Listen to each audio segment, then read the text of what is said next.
Hello, everyone. This is your host, Gemma, bringing health and wellness conversations from North Idaho and across this region. I'm so excited to chat with entrepreneurs, creatives, and believers as we journey together to connect more deeply to ourselves, our earth, and our communities. Cheers to shining bright and supporting local. So today I'm talking with Jason Lauritzen, the founder, owner, and creative genius of Strada. He designs and repurposes bicycle inner tubes and other materials into bike and personal accessories. He is an avid cyclist and believer in finding balance through creativity, cycling, and giving back. So Jason was recommended to me by Brandy of episode 4 as someone who inspires her locally. So when Jason and I first talked, he was like, well, I don't know, because I'm not necessarily health related, but I think my real goal is to talk about health as in that holistic piece. So it's mind, body, spirit, community. And I think Jason really emanates that. He's connected to what he loves. He connects to his source really through cycling and giving back through his creativity. So without further ado, thank you for joining me today, Jason. Thanks for having me today, Gemma. My pleasure. So as we dive in here, I mean, you and I chatted last week and you've just got a lot of passions. And do you want to talk about those a little bit? Sure. Maybe first I'll get into how I started in this. Growing up, I rode bikes like anyone would. I didn't really have my own bike. I used to ride my aunt's English 3-speed on dirt roads out in Sagal. So wasn't a very impressive mode of transportation. Then didn't really ride bikes until I was in my 30s, and then got into it through a friend and was just blown away. I mean, I did track in high school, and I'd always hear like the long distance runners talk about the running high they'd get. And I was a sprinter. My long distance running, I couldn't get past like 3 miles. So I never hit that point where you get the runner's high with endorphins kicking in. And my first real bike ride, I went 30 miles and totally had that giddy, happy feeling and just was hooked. The business side of it, I've never really been a real artsy person, I guess. I mean, I used to draw on that type of stuff. There was more straight lines, drafting type things. I worked for a civil engineering firm as a designer and went through a divorce and kind of just wanted to change my life up and moved to Boise right about the time the economy was tanking around 2008. So I found myself down there without a lot of job prospects and just scrambling to get a job to support my family and myself, and found a company that was looking for an industrial sewer. And my grandma had taught me how to sew with a sewing machine to make like marble bags when I was a kid, but yeah. I had the gift of gab. I went for an interview, did a quick little test run on their industrial sewing machine. It worked the same as my grandma's did, and got a job with them. And they were called Re-Ride Bags. They were a little startup, and they were making products out of used bicycle inner tubes. And I thought it was just cool as heck. I was in at the ground floor helping design some of their products, and they didn't last very long. They kind of did a different business model, hired a bunch of employees, had a lot of overhead by paying for office space and that type of stuff. So when I left, I had made myself a lot of products, a messenger bag out of inner tubes and a few things, and I held on to them with the idea that, this would be a great one-man operation, one-person operation, just, making things you like and not have a lot of overhead. So I guess maybe 8 years ago, I decided I was going to give it a go up here and got an industrial sewing machine and started making a few of the products. I started out with only 3 items. I made a messenger bag, a little purse, and like a zipper bag to carry coins in. And now I'm up to, I think my Etsy shop has 16 different items on it, and I make probably another 12 or 15 things just on a custom basis. Right. That's awesome. Would you tell the story of how you got your first industrial sewing machine? Because those are pretty pricey, right? Yeah, they are. That was probably what took me the longest to get into this, because once I moved back up to North Idaho from Boise, I always had it in the back of my head that I wanted to do that. But yeah, a industrial machine, about the cheapest one you can find, is around $1,500. So a buddy of mine told me about Kickstarter, and it's a crowdfunding site where you pitch an idea, what you'd like to do. If people support you, they tell you how much they're willing to give towards it. And then if you meet your goal, then you get the money, you do whatever you said you're going to do, and give them like a reward. So mine was, I had this messenger bag. I think at the time it was, if you backed me for $40 and I met my $1,500 goal, then you would get a messenger bag. So it took off. I had enough people that pledged money. I bought my first industrial sewing machine, made all those messenger bags, sent them out to people all over the world. I mean, it wasn't just US. I had people in Europe and Asia and Australia backing me. And from there, I just went ahead, mostly started out selling at the local farmers market, Right. Kootenai County Farmers County, Market. right? Yeah. Yeah. Right. And then did a few craft shows. Anymore, I only do about one show a year. I do the Spokane bike swap just because it's my customer base pretty much, and it's a fun thing to do. Other than that, I mostly now just sell online. I see. Okay, perfect. I think that the bike piece specifically, I love how that really is your lifestyle, right? I mean, Yeah. you started when you were very young, have all sorts of different bikes, and you want to talk about how it just fits into your daily life now, just to give you a break, to find balance, the different kind of bikes that you have? Gotcha. So I'm a total bike nut. I think our family has 14 bikes at the house right now.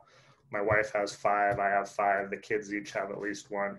So I ride road bikes, mountain bikes, fat bikes, cruiser bikes. If it's got wheels, I'll ride it. Yeah. I can't ride a unicycle, I've tried, but maybe when I'm older, I'll give it another shot. It's the best mode of transportation out there. I mean, it actually is the most efficient form of travel in nature. For kilograms moved per calories spent, nothing beats a bicycle. I mean, not in the natural world. Fish swimming through the ocean burns more calories to move it. No mechanical conveyance that runs on fossil fuels can touch it.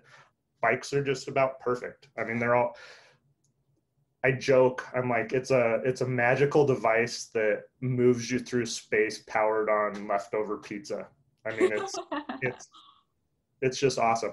And the physical benefits of it, I actually have to have 2 wedding rings. I ride way more in the summer than I do in the winter. And I get so skinny in the summer from riding bikes that my wedding ring will fall off. But then I eat in the winter like I do in the summer, and then my summer wedding ring won't fit anymore. So I have to switch back to the other one. And mental health wise, I mean, there's lots of quotes out there. Sir Arthur Conan Doyle has one where it's basically saying that no matter how dark your outlook or how rough work is that week or family problems you may be having, when you get on your bike and start turning pedals, I mean, your mind clears. Some of it's physiological. I mean, the endorphins going, the serotonin levels are increasing. It's just, bikes are awesome. I can't really say enough about it. And I think that's interesting because I mean, the endurance sports in general, I told you I ran cross country since I was in middle school, and then it evolved into longer distances. I'm that person that loves the longer distances. I ran marathons, and that now I'm on the trail running side of it because just loving all of running, trail running just fits into my life right now, and connecting with nature.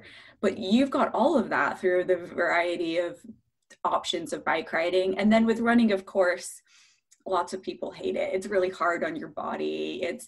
But my cycling is that whole nother realm of low impact. You can go for miles on your road bike, or you can take the mountain bike up on the trails, which we've got so many around here.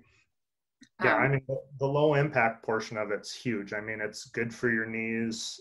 I mean, you kind of have to switch around how you do it. I mean, if you have bad knees, you're gonna stick to places where you can stay in a lower gear and spin. But I mean, people well into their 70s and 80s are still doing long distances on bikes, and hopefully I'll be one of those. I mean, it's an awesome sport. And I mean, it's more than a sport. It really is my life. I mean, pretty much every friend I've made that I didn't already have as a friend since junior high, I've made through cycling. When I meet someone on a bike, I know there's about a 99% chance they're a good, fun person. I mean, I say the same about dog owners. Yeah, same thing. I mean, dogs and bikes. Yeah, for sure. Well, and across the world, and we'll get into COVID in a minute, but it's not just a sport. Like you said, it's a great way to get around town. I mean, it's way more free. It's across the world in general, people are using bikes because they're good for the planet, because it's good for them, because it's that calming way to wind up to what you're going to do or wind back down. Yeah, I love that. But so you told me a lot of cool things or things I just didn't know about what COVID specifically has done for the bike community and for your business. Yeah, COVID, because of the early lockdowns, a lot of places you weren't really supposed to go outside unless you were exercising. And we got into that a little bit, talking about, you'd see memes about poor dogs like, oh my God, this is my 7th walk today, buddy, leave me alone. But gyms were closed, people needed an outlet, and bikes took off. I mean, if you went to the local bike shops this summer, they looked more like bike display stands shops. I mean, because they were just empty. And along with that, all of the bike adjacent businesses, accessories, that type of stuff took off. My business, I mean, it used to be just a little sideline. It'd pay for new bikes and vacations, that type of stuff. I got laid off from my job just as this took off. So I've actually replaced my normal income with my side business, basically. And who knows how long that'll last, but I'm running about 400% what I did over last year. And it's been amazing. I mean, I love working out of my house, making products so people can ride their bikes. I mean, I love the fact that one of my handlebar bags, may be used by somebody to carry their lunch to work in Amsterdam or Thailand. I mean, it's humbling, I guess, kind of. No, that's so, yeah, right now I feel like I'm very community focused and like, okay, this is my bubble, this is my day-to-day to get through the COVID craziness. But when you think of it, our planet is shrinking, right? You can mail things. I've bought beads from other sides of the world. It is really cool to feel that connected. And especially when you're making things. I have actually this beautiful bike handle bag that you gave me that this is so cool. I could just see it being used for multiple things, like you said. So to think, someone in Amsterdam is using it, that's awesome. Very rewarding. And I was going to say something that brought up when I was talking about my business, about the fact that bag is made out of, basically, I mean, I hate to say it, but trash. Almost every part of that bag, and that's kind of my thing. I mean, there's a lot of people across the country making bike bags. I'm one of the few people that are making bike bags out of completely repurposed, recycled materials. That bag uses the main bodies made out of scrap truck tarping I get from a company that it would otherwise get thrown away. Even the Cordura material I get from a local company that it's their ends and seconds. So most of that is all, it wouldn't get used. It's sitting in the back of a shop and eventually it'd get thrown away. And of course the used bike inner tubes. I mean, that's kind of what got me into that, was working for that company and realizing, like, how many inner tubes we go through. I mean, it's getting fewer inner tubes anymore now that people are going to tubeless tires, but there's still tons of them out there. And they were all ending up in the landfill. So it's a dual purpose. It gets them out of the landfill, it gives them a new life, and it keeps my production costs low because my materials don't really cost anything. Right. No, that it's such a cool cycle. Because I mean, you said you'd even got some raft gear donated to you because they were getting rid of it and they loved what you were doing. Yeah, NRS Rafting Company out of Moscow, another Idaho company. Their old dry suits and wetsuits and rafting bags. One of their employees, I think they're in marketing maybe, ran across my products and reached out to me and asked if I had any interest in it. And I'd never really thought about it, but I'm like, sure, more free stuff to make things out of, go for it. So she said she would drop off a box of it at my house next time she came up. And I thought, that's great. I'll try it out and see if anything's worthwhile. I wasn't home when she stopped by, and she left 18 boxes of materials in front of my garage.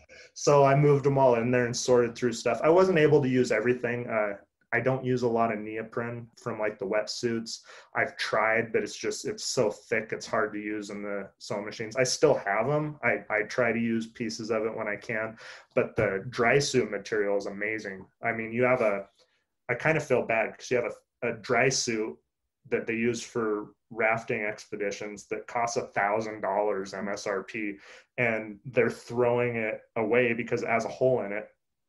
And I'm cutting sections out of it and making a $40 messenger bag out of $1,000 dry suit. But it's not $1,000 dry suit anymore. It's a worthless piece of trash that's going and taking up space in the landfill. But it's neat material. I try to incorporate some of the pieces of it. Like most of the dry suits have a zipper pocket in the shoulder. Okay. So I'll use that piece for the main panel of the messenger bag. So it'll already have a zipper pocket made into it. I try to do that a lot, kind of use my artistic license to also make it functional. Right. I love that. And some of the linings, I think the one that you brought to show me it was a little coin purse, but it had chili pepper lining in it. And you've got such a creative twist. Like your products they're functional. I mean, I'm sure they're obviously so waterproof and durable, but then you've got these cool, colorful twists and add-ons. I also know Brandy said that she had a bag or something of yours and people keep mistaking it as leather, which is cool when you're trying to substitute leather, the bike inner tubes. Or that's what all my products are, vegan and gluten-free. I like to point that out.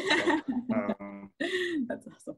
Okay, good. You laugh for that. Some people don't get it. They're like, well, yeah, it's gluten-free. No. Yeah, it is. It does look like leather. I ran into that a lot at the farmer's market. You're sitting there and people would wander by and they look over at your stuff, and a lot of them, won't walk up and talk to you because they don't want to be, carnival barked into buying something. Some people are a little more intense that way, but I actually see a mouth as they walk by, like, leather. It's like, no, it's not leather. So I actually had to have a sign that hangs above my cart that says made from recycled inner tubes. I mean, and they'll walk up and like, oh wow, and then they want to touch and look at it and feel it, and it does kind of have the heft and feel of leather, but like I said, it's vegan. It's no animals are harmed in the production of this product. Perfect. I love that. Well, and I can imagine having this bag forever because, I mean, the outside, it's just so durable. And I mean, I'm already like, my brain is like, Christmas season is coming up, everybody. Let's go visit Strada Soul on Etsy because you have stuff for everybody. So it's super cool. Yeah, there's a little bit of everything there.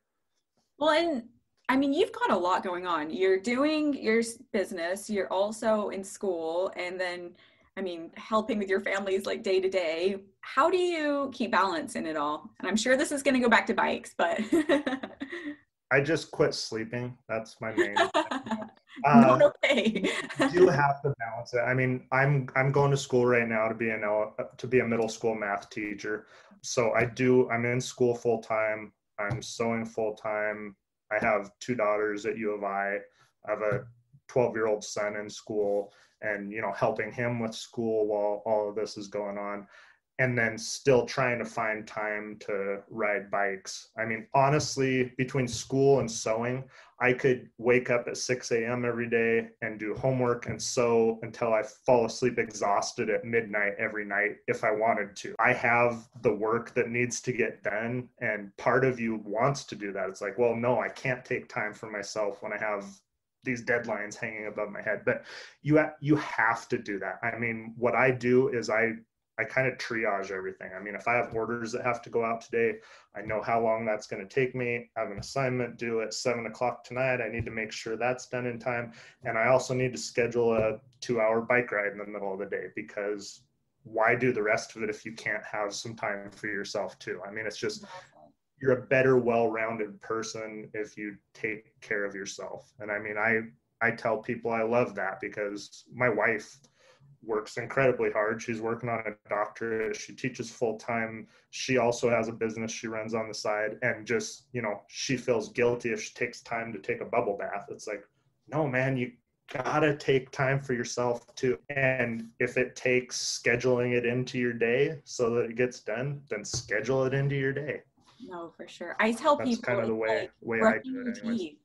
You know, it's, you schedule, you don't question whether you're going to brush your teeth in the morning, because that's your dental health. And you don't question whether you're going to give yourself time to unwind or reconnect or whatever it is that works for you. So cycling, if you kept doing the work that you were doing without taking that time for you, you'd burn out, right? It would. Yeah, I mean, mentally, physically, everything. I mean, it's just, biking makes me a better person. If I feel myself getting overwhelmed, fed up, short with talking to someone that I care about, I'll actually just go get on my bike and go ride for half an hour, even if it's just around the neighborhood, or run down to the post office or whatever. And I automatically feel better when I get back. I mean, it's just, biking doesn't fix everything, but I can't think of anything it doesn't. So maybe it does fix everything. I don't know. I think it's having those things in your life that put everything into perspective, right? Like for me, it's yoga. For me, it's like even going for a walk or a hike, just go and walk around the block, exactly to do what you're saying. Be like, I'm in overwhelm mode. And especially because you're doing so much stuff that you really love, obviously, between your family, your creativity, going back to school for something that you chose, because I mean, you want to teach middle school. I loved your story about, I mean, I'll let you tell it. Why did you choose to teach middle school math? Well, honestly, I'd never really thought about teaching before. My wife's a teacher. She's been a teacher for 20 years. She's amazing. She teaches elementary school at a Title I school most of the time. And Post Falls especially, but almost everywhere in Idaho and pretty much across the nation, they have a shortage of substitute teachers. And teachers can't have a day off if they can't get a substitute. I mean, if they have a doctor's appointment they need time off for. So Post Falls was short on substitutes last year. And I did it kind of as I felt like kind of a community service type thing. So I went and got registered as a substitute teacher. And I was in high demand because they were short-handed. So, I mean, I was subbing a couple days a week, pretty much every week. And I substituted for everything from kindergarten to the alternative high school. And you hear the horror stories of middle schoolers, like, why would anybody be a middle school teacher? And so I was a little apprehensive when I went and did the first middle school subbing gig, but they were great. I mean, they're kind of wild and rowdy, but kind of the way to look at it, they're old enough to know there's consequences for their actions, but they're young enough that they're not so jaded that they think they can get away with everything. Yeah. I mean, I just enjoyed it. It was a cool age bracket. They're fun kids. And then wanting to teach math, that's kind of my wheelhouse of the math I like. Like, I made it through calculus the first time. I don't want to do that again. So algebra, the 6th, 7th, 8th grade math, it's a lot of fun. I'm really enjoying it. Oh, I love that. You're just giving back in all sorts of ways. And even you said with your products, I mean, of course, it's your lifestyle, it's the way you're making a living, but you've given you gave me this bag. Thank you very much. But you're giving back to the community as well, right? Yeah, I'm just amazed that people want to give me money for these things I'm making. I mean, even if nobody wanted to buy them, I'd make them and give them to people. Just it's my art. It just happens people like them enough that they want to buy them. I do donate a lot of stuff. I donate products. If somebody's having a giveaway for a charity or a business or something like that and contacts me, I'd be happy to donate some. I've talked about that with other artists at the farmers market, like, you know, haggling or bartering or trying to lower the prices on the things that you're selling. I mean, almost everyone there, I mean, they're selling their products for way less than they're probably worth when you figure the amount of time they've put in. Right. But if I've had kids come up and they're looking at one of my products like, oh man, I love this and I don't quite have enough money with me. I'm like, oh no, the price just dropped to that. But if you have someone come up like, well, I don't really like this. How about half the price? I'm like, no, thanks. I'll bring it home. Well, yeah, if you don't buy it, you're going to have to carry it home. Yep, it's light. I can make something and carry it around for 6 years before I sell it, and it doesn't really hurt me any. But I mean, if someone loves it and wants it, I give away so much stuff. And then lately also during the whole COVID crisis, whether you believe in it or not, the mask thing. I mean, when Kootenai Medical Center early on was asking for anyone locally that could supply masks, I got a sewing machine. I had years worth of material scraps laying around, and my wife got in on it too. We've donated over 1,000 masks to local. Well, I had one of them. That was the best part. I do like seeing, sorry, go ahead. I do like when I run across people and I see like around town, like, oh, that's one of my masks. Which when I met you for the first time, we're sitting there at coffee and I saw your mask. I'm like, hey, I made that. You probably got one of the businesses that I've been dropping them off for. But yeah, it's not nobody likes wearing masks. I don't like wearing masks either, but just having the ability to help out those that want them is something that I love.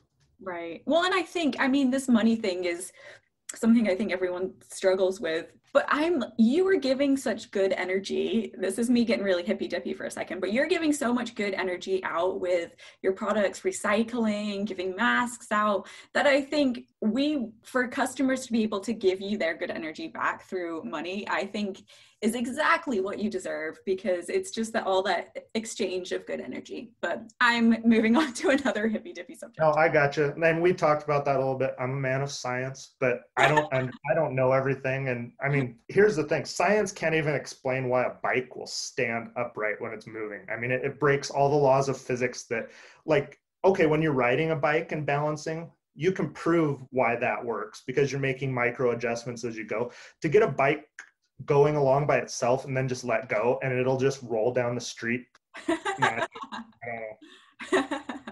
Well, and you also said that you really enjoy, I might be giving your secrets away, but you really enjoy yoga, and the yoga where you're chanting and connecting in a different way. That's true. I call it like woo-woo yoga. My massage therapist was like, the first time I started going to her, she's like, wow, you have really big leg muscles. You must bike a lot. I'm like, yeah. And she's like, do you do yoga or anything? I'm like, no. She's like, well, if you don't start stretching, you're going to hurt yourself and you're not going to be able to ride your bike. So start doing something. So I started going to yoga in Coeur d'Alene, and it was one of the more woo-woo ones. I mean, there's chanting and savasana and all that, and I dig it. I mean, yoga is great. I've actually never done anything harder than that. Like playing sports and stuff, it's like, oh, yoga, you're just sitting there. I mean, I've been almost crying, and I've actually screamed out loud when you're trying to do some simple little pose where you're just sitting there for a long time. But I had a Croc membership at the same time, and they had yoga there. I'm like, well, I should just start going there for their yoga in the morning at the same time my son was swimming, and I could go do that while he's at swim team. And I showed up, and it's like, nah, this is just calisthenics. They're not even chanting. We're not getting a reading out of a book. I just can't do it. So apparently I'm not as scientific as I think I am sometimes.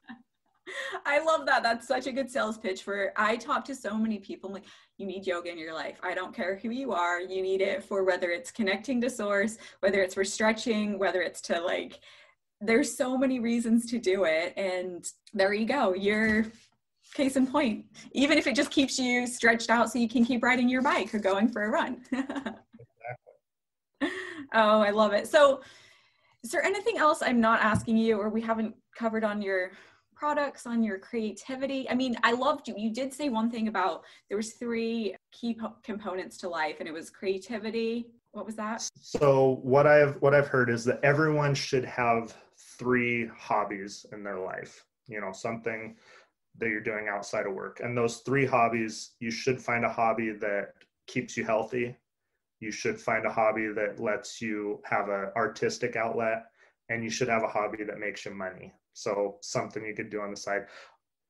But cycling is my keeping me healthy, and Strada Soul, the sewing, gives me an artistic outlet, and people give me money for my stuff, which I still think is amazing. But so it's kind of, cycling's kind of tied in with all that. But I mean, it keeps you happy. Most people are like, they look for their self-worth or who they are through their work. And that's definitely, I mean, there's nothing wrong with that, but we can also reach out into our hobbies, what we're doing in our spare time and our free time that make us who we are also. No, for sure. Well, it's interesting because whenever my husband and I, who also is obsessed with bikes, so we'll have to introduce you to. Anyway, we talk about it all the time. Whenever you label anything even as work, suddenly it also takes on like a heavier energy in your body. Like it's not as much fun. We're like, I have to go to work. But when you label anything as a hobby, you're like, I get to do this. And even with me doing this podcasting, I'm like, I love doing this. It is that creative. It's a whole nother, I don't get paid for it. And I honestly love that, because if I was given money for it, it would also become like, burdensome in a way, right? I just get to do it because I love doing it, and I love talking to people and exploring our local area. So I really like that. One of the other things with, like, when you do a hobby as your main job, like I wasn't really looking at ending up in that spot, and I'm kind of there now. You get more driven by, you have to, especially if it's art based, you have to make these things that sell, no matter if you want to put your energy into making new products or going a different way. And I was a little worried about that. Like, well, I sell more of these handlebar bags than anything else, so I'm going to be spending every day making handlebar bags, and I can't make maybe something else that I like more. And it hasn't really turned out that way. I mean, every single product I made it first because I liked it and wanted to use it and make it for myself. And if it turned out and worked, then I'd start offering it to other people. So everything I'm making, even if I sell that thing more often than something else, it's still something that I created and I love to make the first time. So it isn't dragging me down, I guess. I still get my artistic outlet through that because that's how it began. Right. Well, and you're such a positive person, obviously. You're looking for like the people around the globe are using and buying my stuff like that. You're looking for the good in everything. So I think that's also awesome. You could frame it as, I have to do all this work now, but yes, I love your vibe and you're just positive outlook. So we talked about this. Sorry, go ahead. Oh, I was going to say, like, the glass half full, half empty thing. I mean, it's not half full, it's half empty, half full. It doesn't matter. Somebody else is walking around with a pitcher of water ready to top it off. I mean, stuff's going to get better. Yeah. Let's hope. And that's a hard thing to say in 2020, but it's interesting. I'm still waiting for somebody to walk around with a pitcher of water. Well, and even in 2020, though, looking for the opportunities to give back, to see the good in people, to see the good in situations, right? It's people are exploring bikes and getting to discover the awesomeness of riding a bike or being more creative or whatever it is. It's constantly looking for the positive rather than the negative. So I think it's just always a choice to see the negative or the positive. Yep, true story. So we talked a little bit, but who are your top 3 local inspirations? Okay.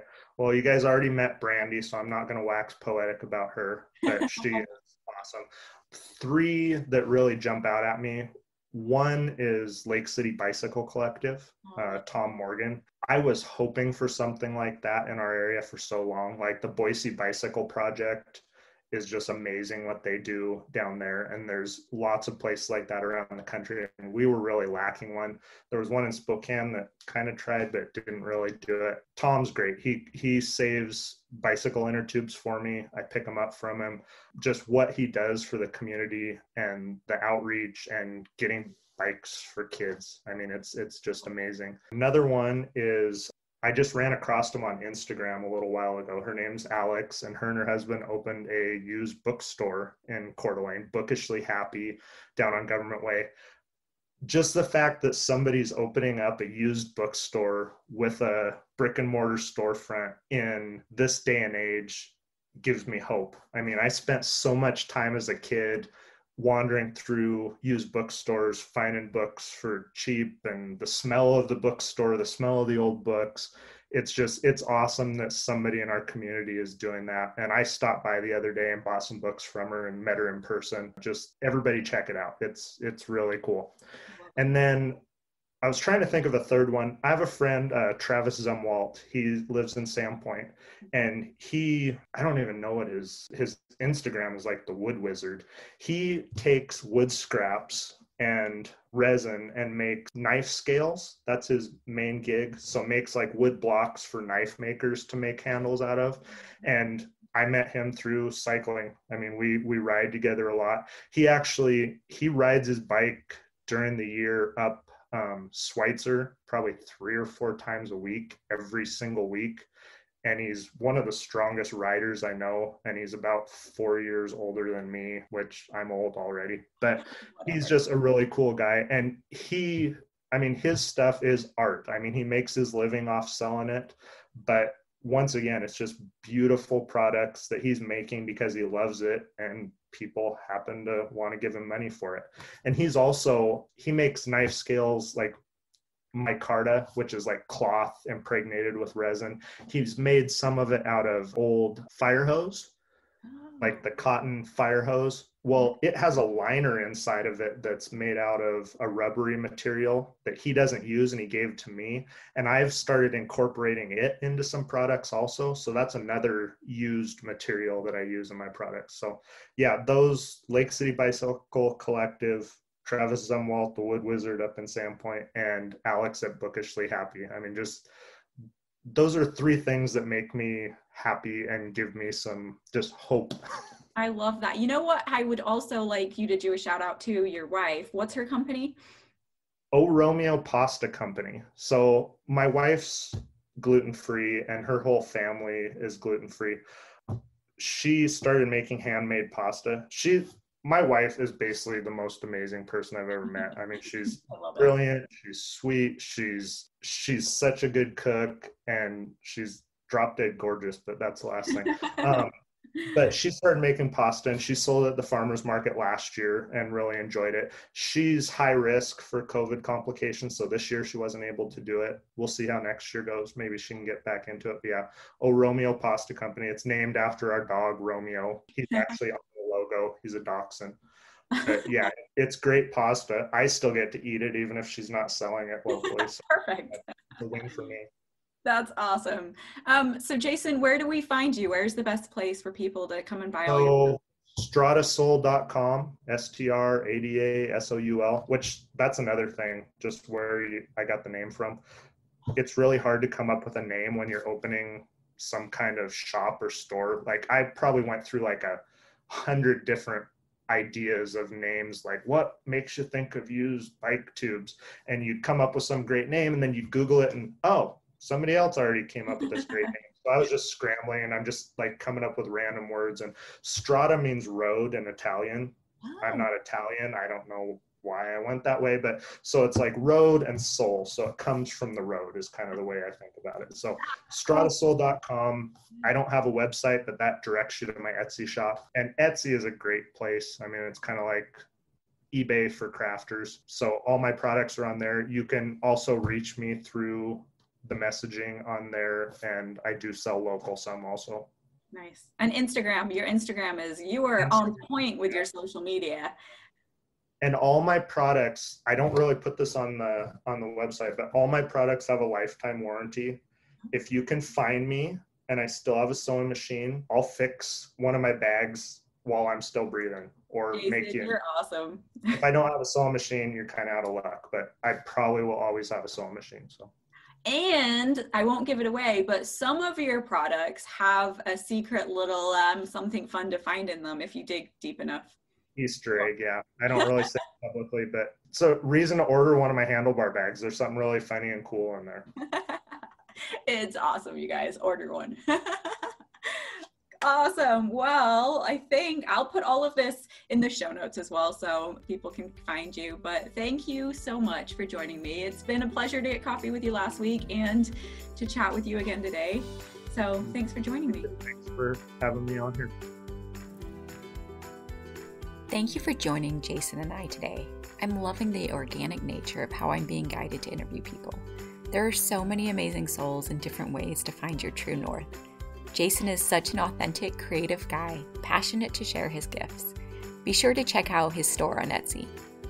As I continue this journey of discovery and holistic living, I hope you join me as I get to know more awesome, inspiring people in this Inland West region. Please feel free to share, like, and let me know who you'd like to hear in the future. Sending all the love, light, and vibrancy. Until next time.